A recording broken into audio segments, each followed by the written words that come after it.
Hi everyone, it's Drina. If you're new to my channel, welcome. If you don't know anything about me or my work, my name is Drina Burton. I am the author of 5 vegan cookbooks. I've also written 2 ebooks, and I've been vegan for over 20 years now. My husband is vegan. He has been with me the whole time.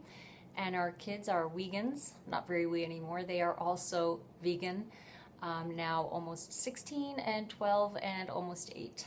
So today I want to talk to you about the Cheese Trap book, which is Dr. Barnard's new book. And many of you already have this book and are familiar with it.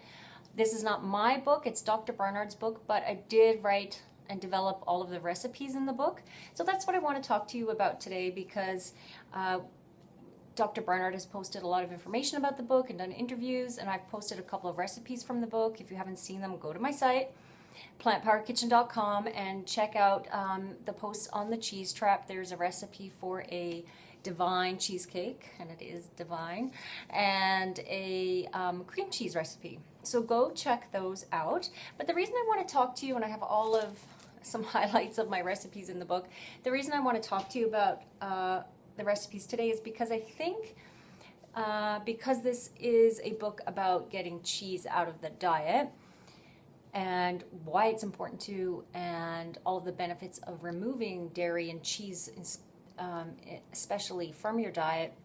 I think people feel like all of the recipes are cheese replacements, and there are certainly cheese substitutes in the book and recipes that have been developed to represent those parts of your diet that you want to replace cheese, like a cream cheese recipe and a cheesecake and cheese dips and those kinds of things. However, there are many other recipes in this book. It's pretty much a menu, a well-rounded menu, from breakfasts to soups to desserts, mains. So I want to talk about some of those because a lot of them were very much like favorites for me when I was creating the book, or creating the recipes for the book. And my testers as well, they really loved many of these recipes. So I want to share some of them today. So when you open this fabulous book by Dr. Barnard, the recipes are towards the back. I think they start on about page 200. The ingredient notes, recipes start on page 197. And there's some ingredient notes that follow, and notes on kitchen tools, just to help you get going with the recipes and be well equipped. So in the breakfast and like morning snacks, there is a chocolate lovers banana bread. And if you love banana bread, and my family loves banana bread, this one will be a hit for you. It's a double chocolate banana bread, just super moist and oil-free. All of the recipes in the book are oil-free. I get that question all the time. And yes, they are. And they're also whole foods based and whole grain. And then another one in the breakfast category that I have to say, I want to talk about tofu scramble. So this one is a potato tofu scramble. And I've always found that tofu scrambles tend to contain cumin. And I don't understand why. Like if you're making a tofu scramble that has that Southwest kind of flavor element, I get why cumin is in there, but often it's in all tofu scrambles. And for me, that kind of, I don't know, it doesn't make a lot of sense for every tofu scramble. Not every, but many of them. So this one, I purposely designed it not to have cumin.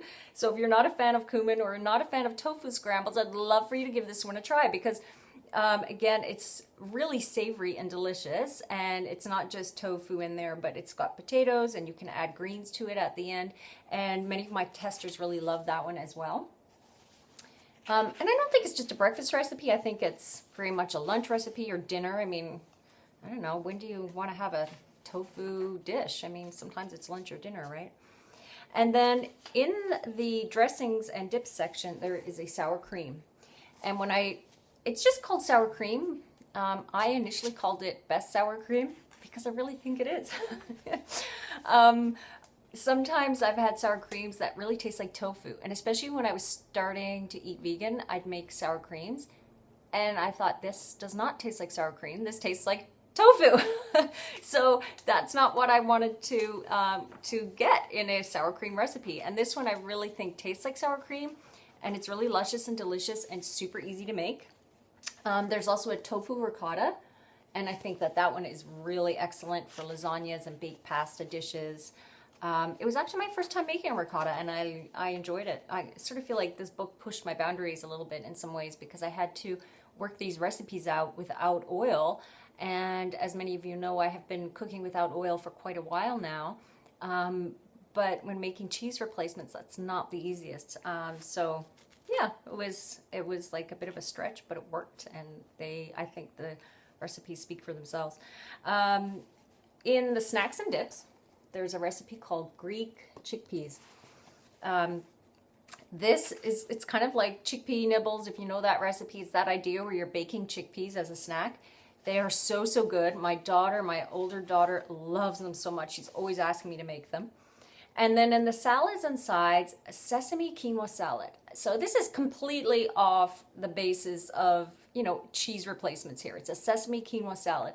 This salad is so, so delicious. And I think it's perfect for like spring and summer dishes now that we're working on and enjoying. So give that one a try. And also in the salads and sides is oil-free croutons. Yes, oil-free croutons. And again, my testers love those. And then in the soups, there's a cream of broccoli soup. I don't know if these are showing up well. And I'm not really like a cream of broccoli soup kind of person. It's not, when I make soups, I tend to make like really beany kind of soups. I make other ones too, but cream of broccoli is not something I'd normally crave or go to make. But this one is so delicious, and I kind of surprised myself with how much I liked it. I never thought I really would love it, but it's so great. And one of my testers said it was her favorite cream of broccoli soup ever, so that was kind of cool. And then the mushroom chili, I'm hearing from readers already on this one. It's so chunky and hearty, and the spices I think are just so on spot without like being too heavy with heat. Of course, you can always add extra like hot sauce or heat if you want. Oh, and then the chickpea tacos, which are so delicious. And you don't have to put them in tacos. You can make it taco salad or put it in a wrap. Eat it straight up. I mean, it's just so tasty. And you could put it on, like nachos would be good. And there's a nacho dip in the book. That would be great if you did like tortillas and put the chickpea tacos, crumble over it, and then the nacho dip. I'm just thinking of that. That would be so good. And then in the pastas and like entrees, there's a pistachio pesto. And I think this is such a yummy pesto. I mean, one of my favorite dishes is my lemony cashew basil pesto, and this one rivals it. I think it might be like my favorite now. And then we have Italian meatballs. My testers loved these, loved them, and they're easy to make. All of these recipes are really easy. I mean, except for a couple of the cheese replacements that take maybe a little more time. Most of the recipes are so fast.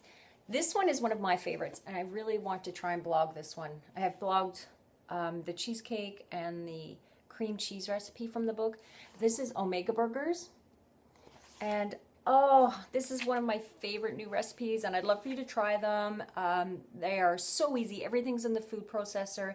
The flavor's amazing, and yeah, I think I have to blog those sometime because they're so good.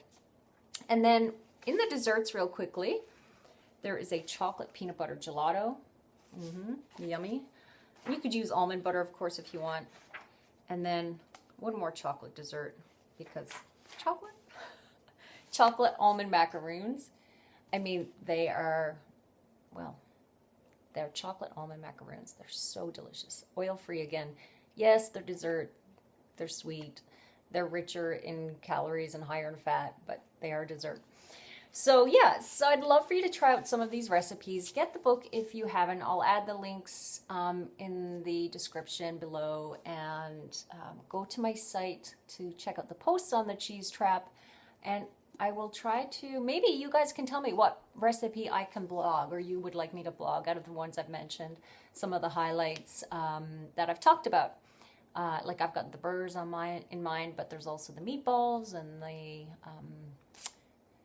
soup and the tacos and the salad, the sesame quinoa salad. There's a lot. So anyhow, that's it for today. I will try to be back soon with another video and post and tell you what project I'm up to next. Thanks for watching. Subscribe, and I'll see you soon. Bye, guys.